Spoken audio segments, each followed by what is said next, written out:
हरे कृष्णा। तो आज हम श्रीमद् भगवद गीता के एक बहुत ही महत्वपूर्ण श्लोक पर चर्चा करने वाले हैं। ये श्लोक है 18वें अध्याय का 14वें नंबर का श्लोक, जिसमें भगवान श्री कृष्ण अर्जुन को बता रहे हैं किसी भी कर्म के संपादन में for execution of every kind of act कौन कौन से कारण जिम्मेदार हैं। तो भगवान अर्जुन को बताए कि 5 कारण हैं जिससे किसी भी कर्म को ठीक प्रकार से संपादित किया जाता है। वो 5 कारण कौन कौन से हैं? अधिष्ठानम तथा कर्तम, करणम च पृथक्विधम, विविधांश पृथक चेष्टा, देवम केवात्र पंचमम। तो 5 कारण है। अधिष्ठान, पहला कारण है अधिष्ठान, कर्म का स्थान। यदि आप विद्यार्थी जीवन में हैं, आप विद्यार्थी हैं, पढ़ाई कर रहे हैं, तो पहला कारण किसी भी कर्म को अगर ठीक प्रकार से सफलतापूर्वक करना है तो उसमें सबसे पहली चीज आपको क्या अपनानी होगी कि आपके कर्म का स्थान ठीक होना चाहिए। पढ़ाई कर रहे हैं तो पढ़ाई के अनुकूल वातावरण वाला स्थान होना चाहिए। दूसरा कर्ता, अर्थात कि आप स्वयं आप उस पर प्रेजेंट रहने चाहिए, आपकी उपस्थिति बहुत अधिक आवश्यक है। कर्ता होना चाहिए तभी तो कर्म होगा, कर्ता ही नहीं तो कर्म कहाँ से होगा हैं। आप क्लास में नहीं जाएंगे, आप सेल्फ स्टडी नहीं करेंगे, आप कर्म के स्थान पे उपलब्ध ही नहीं रहेंगे तो कर्म होगा कैसे? तो कर्ता का तो होना आवश्यक है। और कोई भी कार्य अगर किया जाता है तो उसके लिए कुछ उपकरण होते हैं जिनके द्वारा कार्य किया जाता है। इंस्ट्रूमेंट्स के द्वारा ही कोई कार्य संपादित किया जाता है। तो कर्म करने के लिए आवश्यक उपकरण कौन से हैं? वो है हमारी इंद्रियां। इंद्रियों के माध्यम से कोई कार्य आप करेंगे हैं तो इंद्रियां हमारी शुद्ध होनी चाहिए, उस कर्म में हमारी इंद्रियां लगी हुई होनी चाहिए, तभी वो कर्म हम ठीक प्रकार से कर पाएंगे। तो इंद्रियों का शुद्धिकरण होना चाहिए, इंद्रियां शुद्ध होनी चाहिए, कर्म में लगने वाली होनी चाहिए। ऐसा नहीं कि आए थे पढ़ाई करने के लिए, इंद्रियां जा रही हैं अच्छा अच्छा खाऊं, इंद्रियां जा रही हैं अच्छी अच्छी जगह पे घूमूं, इंद्रियां जा रही हैं अच्छी अच्छी जगह पे जाकर के जो है टाइम स्पेंड करूं।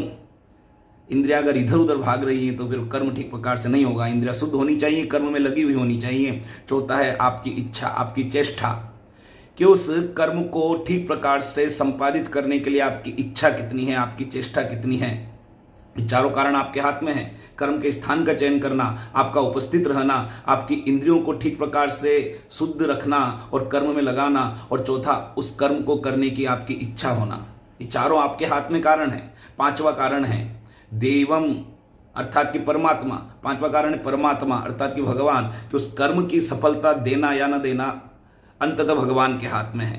वो 5वां कारण है भगवान। ये 5 कारण अगर आपके फेवर में हो जाएं और ठीक प्रकार से अगर आप कार्य करना चाहते हैं तो आपको इंद्रियों का शुद्धिकरण करना होगा, उपस्थित रहना होगा, कर्म का स्थान ठीक करना होगा, चेष्टा ठीक करनी होगी, और भगवान की कृपा की भी आपको आवश्यकता होगी। ये 5 कारण अर्जुन को भगवान ने बताया।